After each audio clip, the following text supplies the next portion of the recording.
BRS కు హైకోర్టులో shock తగిలింది. హైదరాబాద్ నల్గొండ హైవేపై నిర్మించిన బీఆర్ఎస్ ఆఫీస్ బిల్డింగ్ అక్రమ నిర్మాణమని తేలింది. 15 రోజుల్లో కట్టడాన్ని కూల్చివేయాలని హైకోర్టు ఆదేశించింది. స్థలం లీజు విషయంలోనూ సరికొత్త వివాదం తెరపైకి వచ్చింది. ఇంతకీ ఏమిటా వివాదం?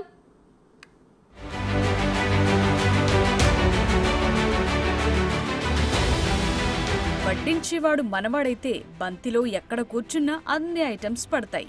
ఇది ఓల్డ్ సామెత అయినప్పటికీ ఇప్పుడు బీఆర్ఎస్ పార్టీకి కూడా సరిగ్గా సూట్ అవుద్ది. ఎందుకనుకుంటున్నారా? కోట్లు ఖరీదు చేసే భూమిని అప్పనంగా కొట్టేశారు. పైగా ఎలాంటి అనుమతులు లేకుండా అందులోనే పార్టీ ఆఫీస్ కోసమని బిల్డింగ్ ను నిర్మించారు. ఇదంతా బీఆర్ఎస్ హయాంలో ఉన్నప్పుడు చెల్లింది. కానీ ఇప్పుడు ప్రభుత్వం మారటంతో ఒక్కొక్కటిగా వారి అరాచకాలు బయటకొస్తున్నాయి. అందులో భాగంగా బయటకొచ్చిందే నల్గొండ బీఆర్ఎస్ పార్టీ ఆఫీస్ వివాదం ఎపిసోడ్.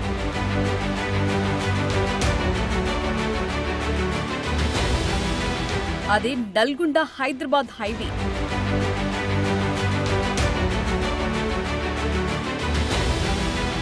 ఆగ్రోస్ కు చెందిన 2 ఎకరాల స్థలం.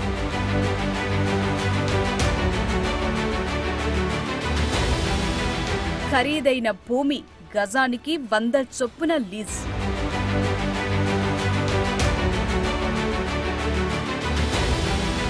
తొంభై 9 సంవత్సరాలకు లీజుకు తీసుకున్న బీఆర్ఎస్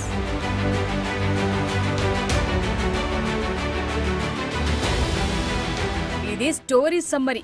ప్రభుత్వం వారిది, పార్టీ ఆఫీస్ వారిది అయ్యేసరికి వాళ్లు ఆడినట్టుగా నడిచింది. వాస్తవానికి ఆగ్రోస్ కు చెందిన 2 ఎకరాల భూమిలో కేవలం ఎకరం మాత్రమే లీజుకు తీసుకున్నట్లు రికార్డ్స్ ఉన్నాయి. కానీ అది క్షేత్రస్థాయికి వెళ్లేసరికి ఎకరంన్నర వరకు ఉంటుందని కాంగ్రెస్ నాయకులు ఆరోపిస్తున్నారు. 2018లో బీఆర్ఎస్ రెండోసారి అధికారంలోకి వచ్చిన తర్వాత అన్ని జిల్లా కేంద్రాల్లో పార్టీ కార్యాలయాల నిర్మాణాలకు భూములను కేటాయించింది. ఆ తర్వాత భూమి పూజ చేయటం, బిల్డింగ్ ను కన్స్ట్రక్షన్ చేయటం కూడా ఫటాఫట్ గా చేసేశారు.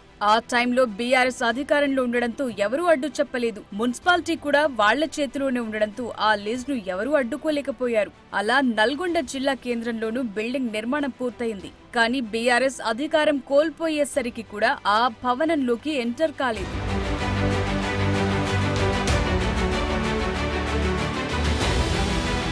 ప్రభుత్వం నుంచి లీజుకు తీసుకున్న భూమిలో ఎలాంటి అనుమతులు లేకుండా బిల్డింగ్ ను నిర్మించారు.